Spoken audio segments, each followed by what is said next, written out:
25 ans d'amour, en tout cas vous concernant, je parle en tout cas pour vos personnages, hein, donc Hélène et Nicolas. Mais Hélène et Patrick aussi.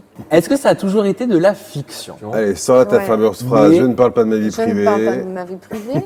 Toi, tu Mais peux en parler alors, si tu alors vous veux. savez que je vous dis, j'ai anticipé justement cette réponse et je la respecte totalement. Et c'est tout à ton honneur, Hélène.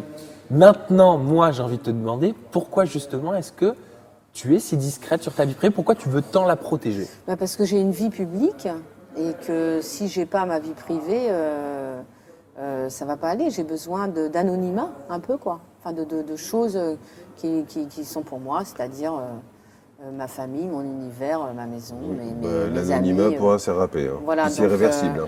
Non, mais de ma part de mystère. Et voilà, donc j'ai besoin de ça pour mon équilibre. Et comment est-ce que vous l'avez pris tous les deux, Hélène et Patrick, quand Jean-Luc Azoulay, je crois que c'était en 2014, avait parlé justement que la réalité avait pris le pas sur la fiction entre vous?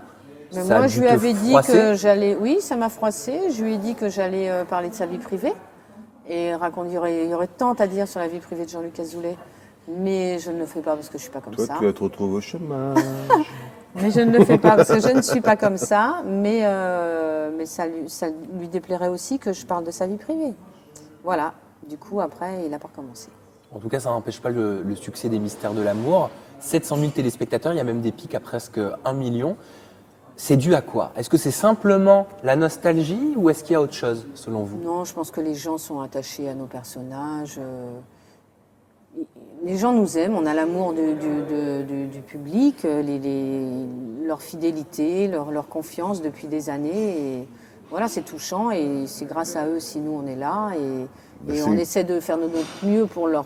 C'est une combinaison des deux. De toute façon, oui, il y a de la nostalgie. Les gens, à chaque Oui, il y a fois, aussi vous ça. avez bercé mon enfance, on a grandi avec vous.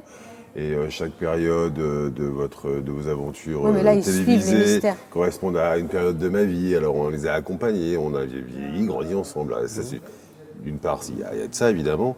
Et puis, il y a aussi la qualité de la série en tant que simplement série audiovisuelle, pleine de rebondissements, pleine d'inattendus. Ça saoule pas Voilà, d'entendre parce que- toujours ça, ce que je vous Non, ai dit non, là en introduction? parce qu'il y a beaucoup, parce que notre Moi, non, public, c'est gentil. notre public s'est agrandi. Il n'y a pas que les gens qui nous suivaient, qui nous connaissaient avant.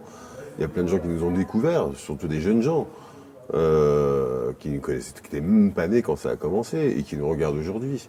Donc voilà, il n'y a pas que de la nostalgie, il y a aussi simplement parce que c'est un programme qui plaît à part entière.